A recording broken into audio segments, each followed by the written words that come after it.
Good afternoon, dear students. Welcome to YouTube class. आज के इस अवधि में हम देश के अनेक राष्ट्रपतियों में एक थे और जिन्हें भारत रत्न पुरस्कार से सम्मानित किया गया था, पद्म भूषण से सम्मानित किया गया था, जिन्होंने मैं क्या दूं इस देश को यहाँ अभियान भी शुरू किया था, जिनका जन्म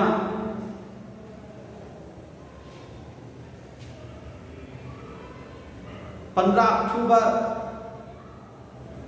1931 को 1931 को तमिलनाडु के रामेश्वरम में जन्म हुआ था, जिनको हम सब मिसाइल मैन के नाम से संबोधित करते हैं। जी वही एपीजे अब्दुल कलाम। यहाँ उनके जीवन से संबंधित,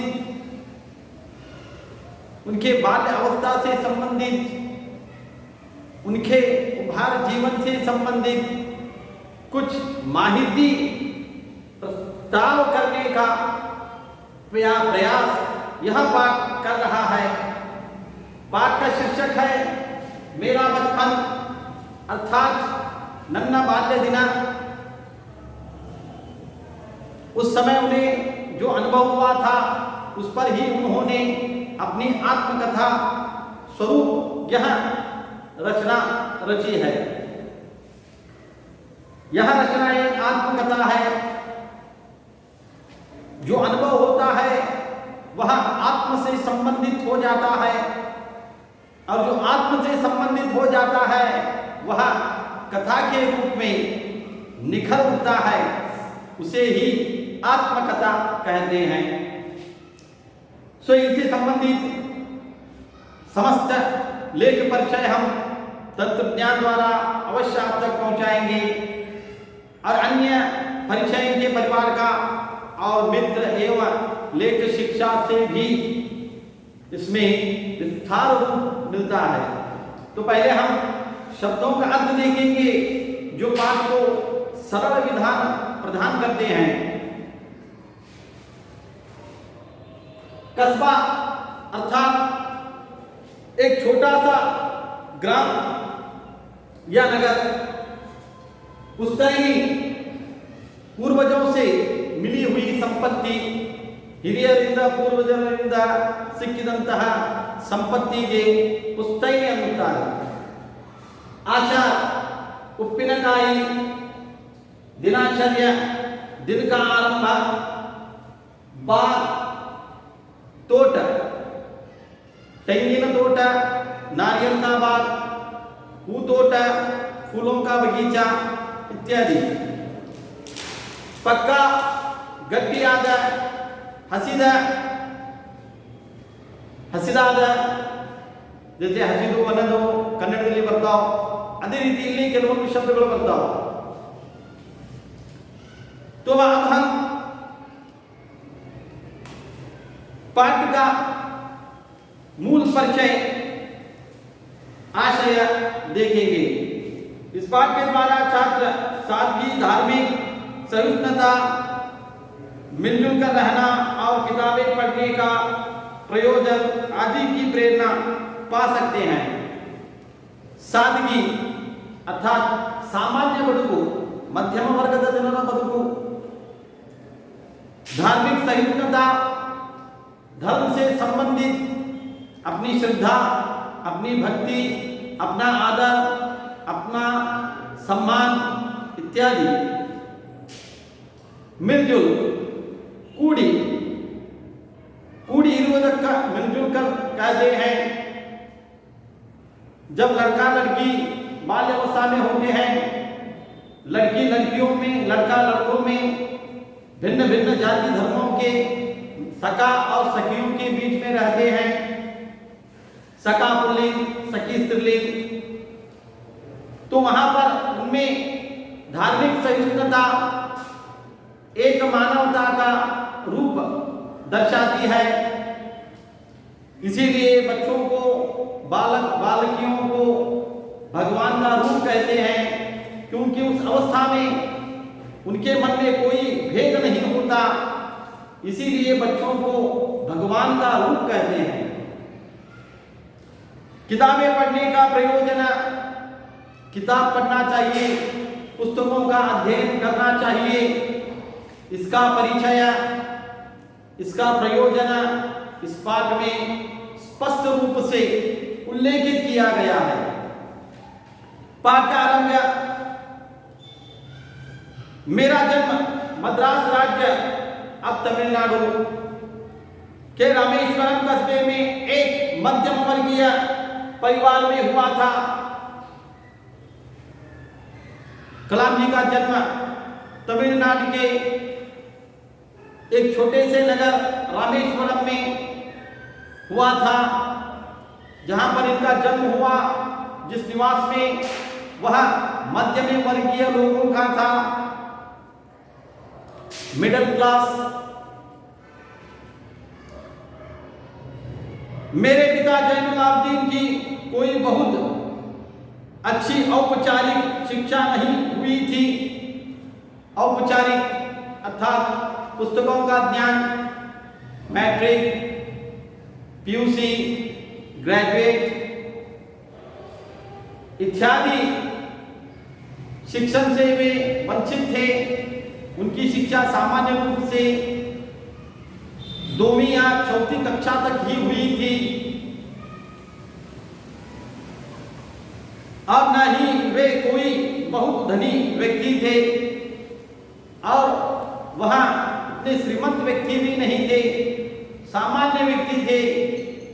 जितना उनके जीवन के लिए आवश्यक है, परिवार के लिए आवश्यक है, उतनी ही संपत्ति उनमें अर्जित थी।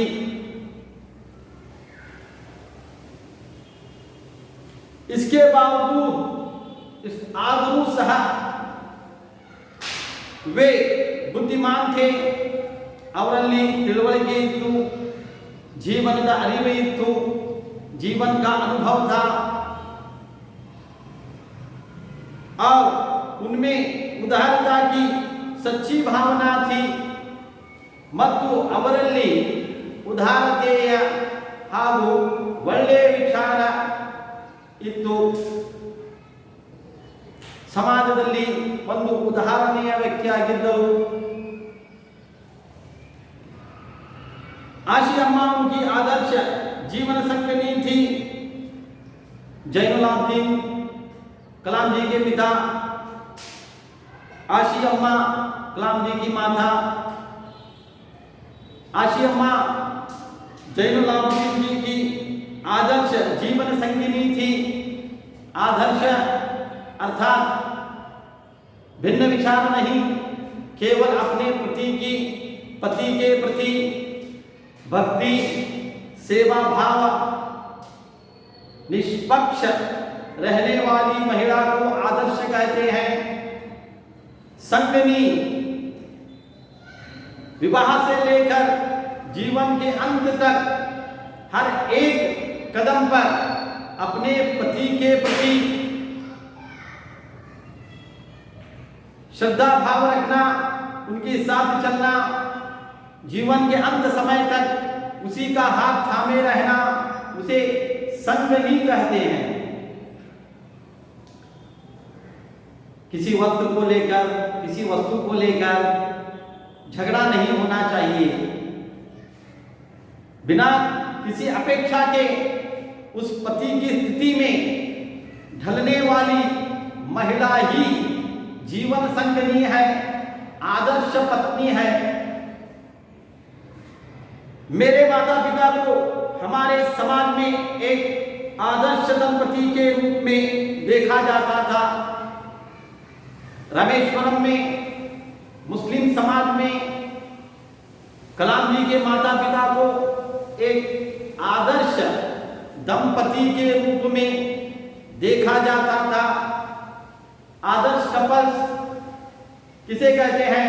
उनमें मतभेद ना हो, उनमें पक्षपात ना हो, उनमें कोई द्वेष भाव ना हो, वो हमेशा एक दूसरे का सहारा बने रहे, उसे आदर्श दंपति कहते हैं। वाक्य लघु उत्तर रेखांकित। मैं कई बच्चों में से एक था। मैं सर्वनाम शब्द है। मैं अधिकारक कारक है।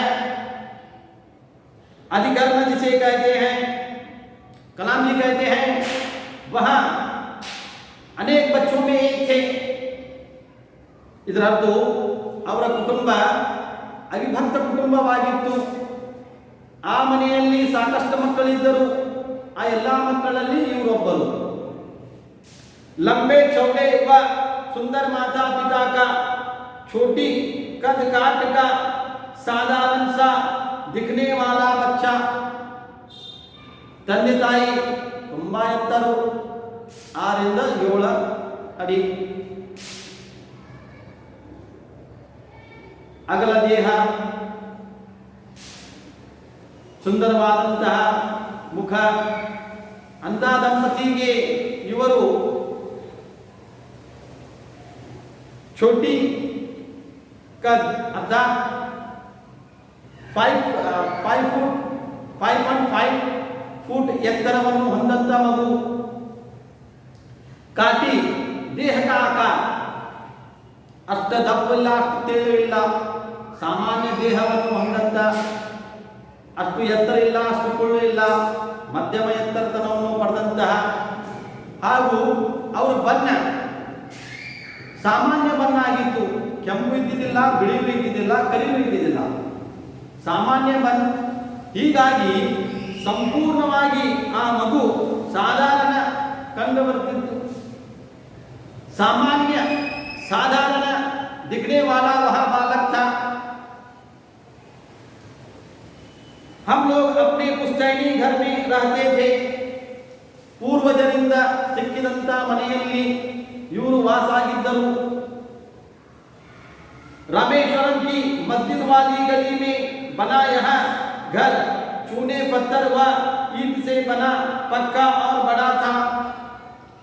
रामेश्वरम में मस्जिद वाली गली ಅಂದ್ರೆ ಓಣೆ. ಆ ಓಣೆಯಲ್ಲಿ ಪೂರ್ವಜರಿಂದ ಸಿಕ್ಕಿದಂತ ಒಂದು ಮನೆ ಇತ್ತು. ಆ ಮನೆಯ ನಿರ್ಮಾಣ ಮಣ್ಣು, ಇಟಂಗಿ, ಮಣ್ಣು ಮತ್ತು ಸುಣ್ಣ, ಕಲ್ಲು ಇದರಿಂದ ತಯಾರಾದಂತ ಮನೆ ಇತ್ತು. ನಾವು ನೋಡ್ತೀವಿ ಸಾಮಾನ್ಯವಾಗಿ ಇತಿಹಾಸದಲ್ಲಿ ಕೆಲವೊಂದು ಸ್ಥಳಗಳು ಬರ್ತಾವ. ಇಲ್ಲೇ ತಗೋರಿ, ಬಿಜಾಪುರದಲ್ಲಿ ಇರುವಂತಹ ಗೋಲ್ ಗುಂಬಜ್, ಅದರ ನಿರ್ಮಾಣ ಇದೇ ರೀತಿ ಆಗಿದೆ. ಆಗಿನ ಕಾಲದಲ್ಲಿ ಜನ ಏನ್ ಮಾಡ್ತಿದ್ರು, ಸುಣ್ಣ, ಬೆಲ್ಲ, ಮಣ್ಣು, ಕಲ್ಲು ಇದೆಲ್ಲ ಮಿಶ್ರಣ ಮಾಡಿ ಒಂದು ಕಟ್ಟಡವನ್ನು ನಿರ್ಮಾಣ ಮಾಡ್ತಿದ್ರು. ಏಕೆಂದರೆ ಇದು ಗೋಡೆಗಳನ್ನು, ಭೂಮಿಯನ್ನು ಹಿಡ್ಕೊಂಡು ನಿಂತಿರ್ತೈತಿ. ಒಂಥರ ಹೇಳಬೇಕಂದ್ರೆ ವೈರಸ್ ಇದ್ದಂಗಿದು, ಗಟ್ಟಿಯಾಗಿ ಹಿಡ್ಕೊತೈತಿ, ಬಿಡುವುದಿಲ್ಲ. ಎಂಥ ಪರಿಸ್ಥಿತಿ, ಎಂಥ ಸಂದರ್ಭ ಇದ್ರೂ ಸಹ ಇದು ಕೈ ಬಿಡುವುದಿಲ್ಲ. ಹೀಗಾಗಿ 100 ವರ್ಷ ತನಕ, 200 ವರ್ಷ ತನಕ, 1000 ವರ್ಷ ತನಕ ಈ ಕಟ್ಟಡಗಳು ಹಾಗೆ ಇರ್ತಾವೆ. ಇದೇನು ಭೂಕಂಪದಿಂದ ಮೇಲೆ ಬರುವುದಿಲ್ಲ. ಇದು ಸಾಮಾನ್ಯವಾಗಿ ನ್ಯಾಚುರಲಿಟಿಯಿಂದ ನಿರ್ಮಾಣ ಆಗಿರ್ತಾವೆ. ಮತ್ತು ನೀವು ಹಳೆಬೀಡುದಲ್ಲಿ ಇರುವಂತಹ ದೇವಾಲಯಗಳನ್ನು ನೋಡಿ, ಬೇಲೂರಿನಲ್ಲಿ ಇರುವಂತಹ ದೇವಾಲಯಗಳನ್ನು ನೋಡಿ, ಅದರ ನಿರ್ಮಾಣ ಸಹ ಹೀಗೆ ಆಗಿದೆ. सामान्य रूप से पक्का और बड़ा था. ವನ ಮತ್ತು ಗಟ್ಟಿಯಾಗಿತ್ತು ಮತ್ತು ವಿಶಾಲ ಆಕಾರದಲ್ಲಿ ಆ ಮನೆ ನಿರ್ಮಾಣ ಆಗಿತ್ತು. मेरे पिता आडंबरहीन व्यक्ति थे. ಆಡಂಬರಹೀನ, ಸಾಮಾನ್ಯ ಬದುಕುವಂತ ವ್ಯಕ್ತಿ, ಸಾಮಾನ್ಯ ಜೀವನ ಕಳೆಯುವಂತ ವ್ಯಕ್ತಿ, ಸಾಧಾರಣ ವ್ಯಕ್ತಿ, ಅಷ್ಟು ಫ್ಯಾಷನಬಲ್ ಇಲ್ಲ, सिंपल. और सभी अनावश्यक एवं ऐशो आराम वाली चीजों से दूर रहते थे. ಎಷ್ಟು ಅವಶ್ಯಕತೆ ಬೇಕು ಅಷ್ಟ ಖರ್ಚು ಮಾಡ್ತಿದ್ರು. जितनी आवश्यकता है उतनी ही उपलब्धि प्राप्त करते थे. जो चीज आवश्यकता नहीं, जो जीवन से संबंधित नहीं है, उसे छोड़ देते थे.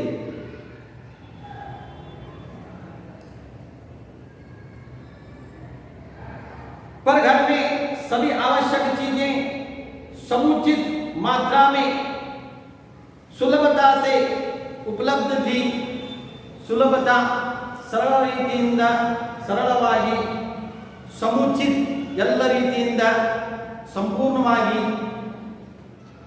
इतनी सामान्य जीवन व्यतीत करने वाले व्यक्ति के निवास में जीवन से संबंधित माता पिता पत्नी बच्चों अपने और भाई और उनके बच्चों से संबंधित हर एक वस्तु घर में उपलब्ध थी। सुलभता से सरलता से वहां उस निवास में मिल जाती थी।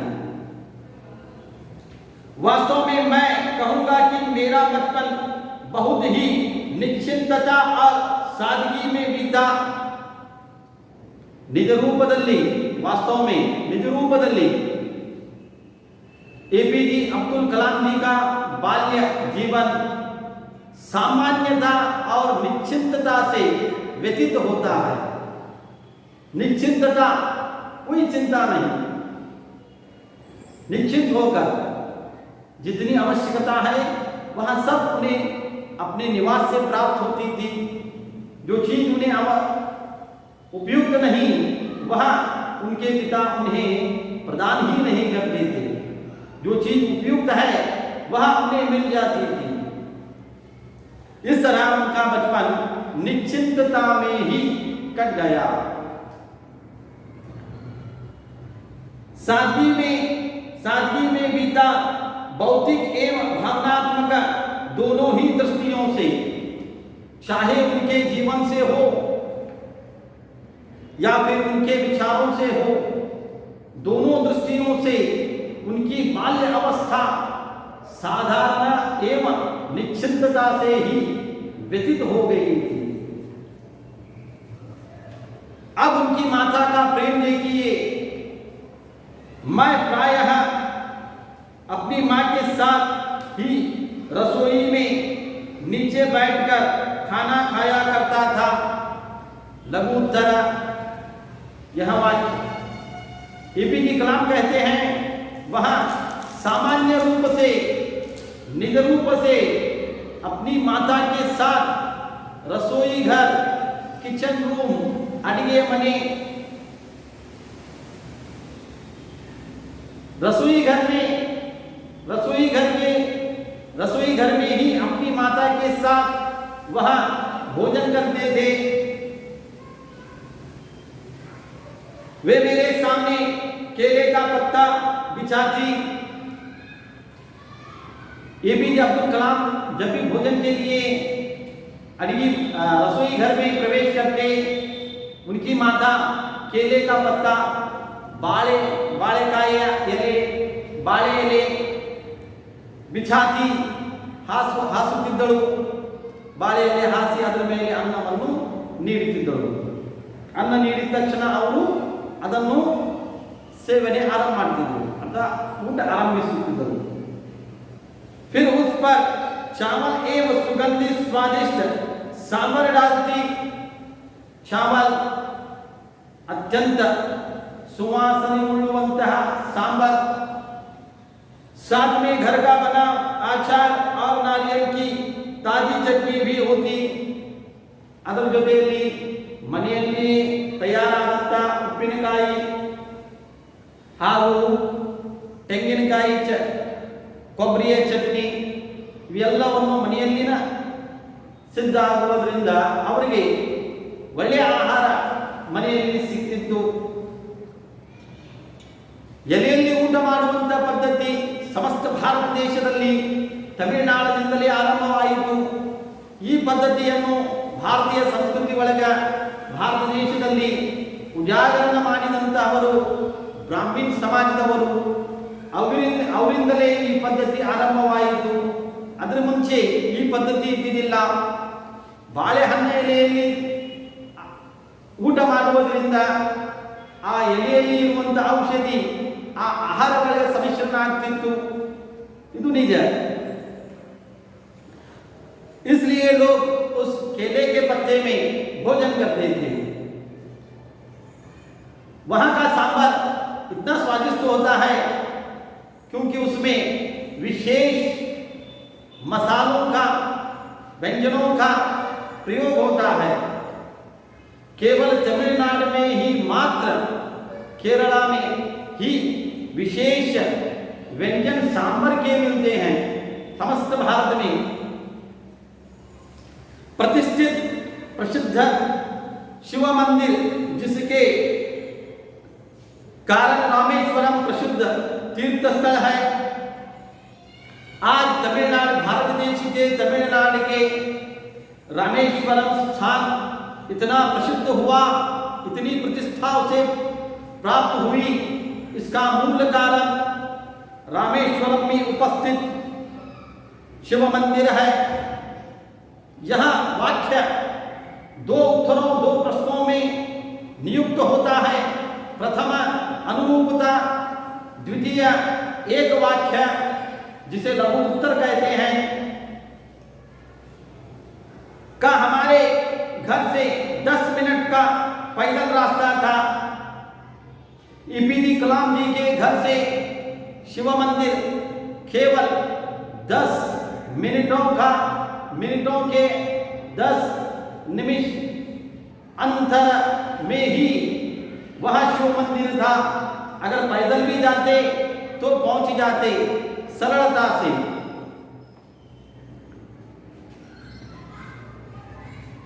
जिस इलाके में हम रहते थे वह मुस्लिम बहुत था। तमिलनाडु के रामेश्वरम के जिस इलाके में एपीजे अब्दुल कलाम रहते थे वहां मुस्लिम बहुसंख्या थे, लेकिन वहां हिंदू परिवार भी थे और वहां हिंदू परिवार भी, हिंदू जन भी निवास थे, जो अपने मुसलमान पड़ोसियों के साथ मिलजुल कर रहते थे, जो मुस्लिम समुदाय के लोगों के साथ मिलजुल कर सहोदर भावबिंद से रहते थे। इसीलिए 1990 से पूर्व भारत देश में दिवाली मिलकर मनाते थे, होली मिलकर खेलते थे, ईद मिलकर मनाते थे। आज सब अलग अलग है।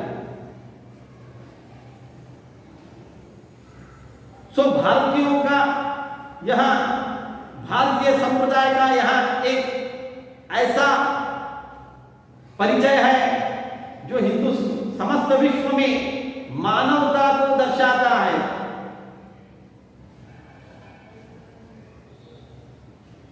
हमारे इलाके में एक बहुत ही पुरानी मस्जिद थी, जहां शाम को नमाज के लिए मेरे पिताजी मुझे अपने साथ ले जाते थे। जैनुलाब्दीन कलाम जी को अपने साथ उन्हीं के मोहल्ले ओनी गली में एक पुरानी मस्जिद थी, वहां प्रार्थना के लिए ले जाते थे। नमाज का तात्पर्य है प्रार्थना। जैसे सनातन धर्म में व्यक्ति निस्वार्थ भाव से, चाहे महिला हो या पुरुष हो, निस्वार्थ भाव से भगवान के सम्मुख खड़े होकर अपनी याचिका प्रदान करती है, याचिका सुनवाती है या सुनवाता है। वैसे ही इस्लाम धर्म में प्रार्थना को नमाज कहा गया है, जहां पर वह अपनी मंशा को प्रकट करता है। अंतर है, विचारों का उद्देश्य एक है। सो अपने पिता के साथ वहां प्रार्थना के लिए हर रोज जाया करते थे। शाम संजय रामेश्वरम मंदिर के सबसे बड़े पुजारी पक्षी लक्ष्मण शास्त्री मेरे पिताजी के अभिन्न मित्र थे, अभिन्न आत्मीय। रामेश्वरम मंदिर के सबसे ऊंचे, सबसे बड़े पुजारी पक्षी लक्ष्मण शास्त्री कलाम जी के पिता के आत्मीय मित्र थे। आत्मीय शब्द अभिन्न अंग उसे कहते हैं जो एक दूसरे से संबंधित, चाहे धार्मिक हो या निजी जीवन हो या फिर कोई परिस्थिति हो, उन सभी स्थितियों में वह उन सभी विषयों में वह चर्चा करते हो, अपने विचार विमर्श करते हो, उसे अभिन्न अंग कहते हैं, उसे आत्मीय कहते हैं। आध्यात्मिक मामलों पर चर्चा करते रहते। आध्यात्मिक, क्या भगवान है, क्या मृत्यु है, क्या जीवन निज है, क्या मृत्यु के बाद भी एक जीवन है, क्या धार्मिक पद्धति ऐसी है, क्या इससे मानवता को सहायता है, क्या धर्म मानवता ही है, इन सभी पर चर्चा करते हैं। अध्ययन आत्मा, अपनी आत्मा जो परमात्मा से संपर्क करती है उस पर विचार विमर्श करते। अब मैं प्रश्न पूछने लायक बड़ा हुआ तो मैंने पिताजी से नमाज की प्रासंगिकता में संदर्भ के बारे में पूछा। जब एपीजे अब्दुल कलाम बड़े हो गए, बड़े होने का अर्थ समझदारी, ಬಲ ದೊಡ್ಡವನು, ದೊಡ್ಡವನದ ನಿಜವಾದಂಥ ರೂಪ ತಿಳುವಳಿಕೆ, ಬುದ್ಧಿವಂತಿಕೆ, ಸಂಯಮ, ಹೊಂದಾಣಿಕೆ, ಜೊತೆಯಲ್ಲಿ ಕರೆದುಕೊಂಡು ನಡೆಯುವುದು, ಅವನಿಗೆ ದೊಡ್ಡವನು ಹಿರಿಯವನು ಎನ್ನುತ್ತಾರೆ.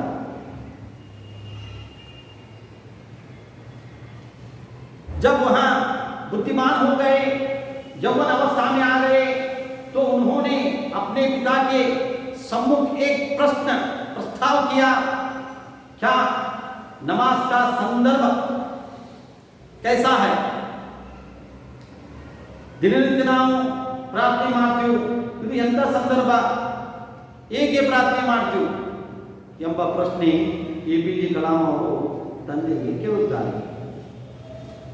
वे कहते और ತಂದೆಯವರು ಮರು ಉತ್ತರವನ್ನು ನೀಡಿದರು. जब तुम नमाज पढ़ते हो तो तुम अपने शरीर से इतर ब्रह्मांड, इतर समस्त ब्रह्मांड ನೀ ಪ್ರಾರ್ಥನೆ ಮಾಡುವ ಸಂದರ್ಭದಲ್ಲಿ ಸಮಯದಲ್ಲಿ समस्त ब्रह्मांड का एक हिस्सा बन जाते हो, समस्त ब्रह्मांडದ ಒಂದು ಅಂಗ ಆಗ್ತೀರಿ. पार्ट ऑफ यूनिवर्स, जिसमें दौलत, आयु, जाति या धर्म पंथ का कोई भेदभाव नहीं होता. जब तुम ಯಾವಾಗ ನೀವು ಆ ಭಗವಂತನ ಮುಂದೆ ಬಂದು ಪ್ರಾರ್ಥನೆ ಮಾಡುತ್ತೀರಿ, ಪ್ರಾರ್ಥಿಸ್ತೀರಿ, ಆ ಸಮಯದಲ್ಲಿ ನಿಮ್ಮ ಮನಸ್ಸಿನಲ್ಲಿ ಯಾವ ಜಾತಿ, ಧರ್ಮ, ಪಂಥ, ಲಿಂಗ, ಯಾವುದೇ ದ್ವೇಷದ ಭಾವ ಬರುವುದಿಲ್ಲ. ಏಕೆಂದರೆ ಆ ಸಮಯದಲ್ಲಿ ನೀವು ಸಮಸ್ತ ಬ್ರಹ್ಮಾಂಡದ ಒಂದು ಅಂಗ ಆಗ್ತೀರಿ. ಅಂಗ ಆತ್ಮಕ್ಕೆ ಬಿನ್, ದೇಹದಲ್ಲಿ ಆತ್ಮ ಇತ್ತಂದ್ರೆ ಮಾತ್ರ ದೇಹ ಚಲಿಸುವುದು. ಆತ್ಮ ಇಲ್ಲದ್ರೆ ಇದು ಶಾಂತಿ ಇರುತ್ತದೆ, ಯಾವುದು ಆಸೆ ಇರುವುದಿಲ್ಲ, ಯಾವುದು ಅಪೇಕ್ಷೆ ಇರುವುದಿಲ್ಲ, ಯಾವುದು ಇಚ್ಛೆ ಇರುವುದಿಲ್ಲ. इसीलिए उनके पिताजी ने कहा, तुम एक ब्रह्मांड का हिस्सा बन जाते हो, निःशब्द बन जाते हो, जिसके भीतर तुम में न दौलत, संपत्ति, आयु, जीवन इच्छा, जाति, धर्म या किसी प्रांत की अपेक्षा नहीं होती, या किसी पंथ की अपेक्षा नहीं होती. मुझे याद है पिताजी की दिनचर्या दिनारंभ याद नेनपु. कलाम जी को स्मरण था उनके पिताजी के जीवन की आरंभ अवधि. दिन की आरंभ अवधि किस प्रकार होती थी। पांव फटने, यहाँ एक मुहावरा है जो अर्थ को तत्व से जोड़ता है। पांव फटना, बेड़गागवधु, प्रभात होने से, प्रभात होते ही प्रभात होना।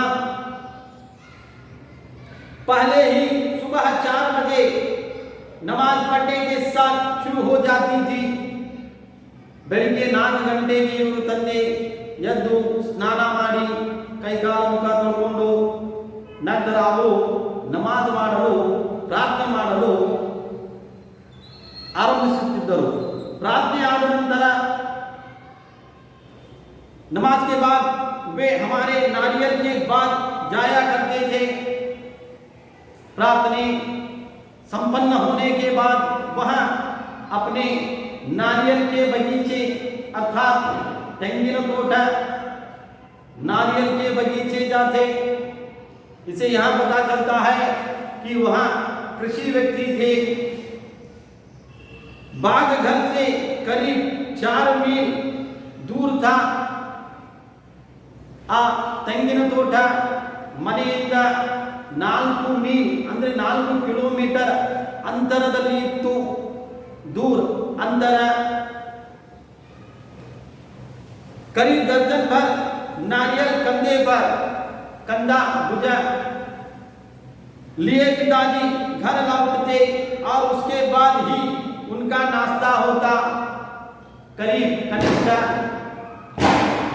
कनिष्ठ 12 नारियल अपने कंधे पर रखकर 4 मील पैदल सफर करके वह अपने घर आकर ही अपना अल्प भोजन पूर्ण करते। तो इस बात से संबंधित यह अवधि यहीं पर स्थगित होती है और इनके जीवन से अन्य माहिती हम अगले अवधि में चर्चा करेंगे। क्या इनके जीवन में इनके पिता कौन सा काम करते थे, किस तरह से उन्होंने इन्हें उत्तेजना दी, इनके पिता के व्यवहारिक मित्र कौन थे, इनकी बहन का विवाह किनसे हुआ, यह समुद्र के किस रूप से परिचित हुए और किस राष्ट्रवादी व्यक्ति ने इन्हें अध्ययन की प्रेरणा दी। इन सभी विषयों पर हम आने वाली अवधि में द्वितीय चरण में अवश्य अध्ययन करेंगे। तो अब इस पाठ के मुख्य अंश पर अर्थात इस भाग के मुख्य अंश पर पुनः प्रकाश डाली जाएगी। परिचय, परिवार का परिचय। परिवार मध्यम वर्ग है। परिवार में इनके पिता हैं जिनका नाम जैनुलाब्दीन है, एक माता है जिनका नाम आशी अम्मा है। यहाँ पुश्तैनी मकान में रहते हैं। इनके माता पिता उनके समाज में आदर्श व्यक्ति थे। अनेक बच्चों में कलाम जी एक थे जो साधारण दिखने वाले बालक थे। अब निवास स्थान, इनका निवास मस्जिद वाली गली में था, रामेश्वरम के। पुश्तैनी घर था जो ईंट, पत्थर और चूने से बना था, जो पक्का था, जहां पर बहुत सारे लोग रहते थे। माँ का प्यार, माँ अपने पुत्र कलाम जी के साथ ही रसोई घर में भोजन करती थी। पुत्र के स्वास्थ्य की दृष्टि से केले के पत्ते पर सुगंधित सांभर, चावल, चटनी और अचार भी परोसना नीलवधु। इसे मां का प्यार दर्शाता है। नमाज, प्रार्थना प्रतिदिन शाम कलाम जी अपने पिता के साथ रामेश्वरम की पुरानी मस्जिद प्रार्थना के लिए जाया करते थे। जब प्रश्न पूछने की योग्यता उनमें आई तो उन्होंने अपने पिता से नमाज से संबंधित प्रश्न पूछा, प्रासंगिक का वर्णन किया और उनके पिता ने कहा, जब हम प्रार्थना करते हैं, नमाज करते हैं, तो हम में ना जात, धर्म, संपत्ति या किसी पंथ का कोई भेद हम में नहीं होता। हम केवल उसके सम्मुख उसके भक्त बनकर, बंदे बनकर खड़े होते हैं। उस समय हम ब्रह्मांड का एक हिस्सा बन जाते हैं। फिर हमने देखा दिनचर्या, उनके पिता भी सुबह 4 बजे उठकर प्रार्थना को पूर्ण करके उनके बगीचे जाते और वहां से 1 दर्जन नारियल लाते। तो अंतिम प्रश्न में हमने देखा भिन्न 2 शब्दों का, जिसे हम स्वजाति शब्द कहते हैं। 4 दोनों सजाति शब्द हैं, संख्यावाचक हैं, संख्या को सूचित करते हैं। सुबह 4 बजे उठते थे और 4 मील तक पैदल चलकर नारियल के बाद जाते। स्मरण रहे, 4 बजे उठना, 4 मील पैदल चलना, याद रहे। अब गृह कार्य, कलाम जी के परिवार की माहिती संग्रह करें।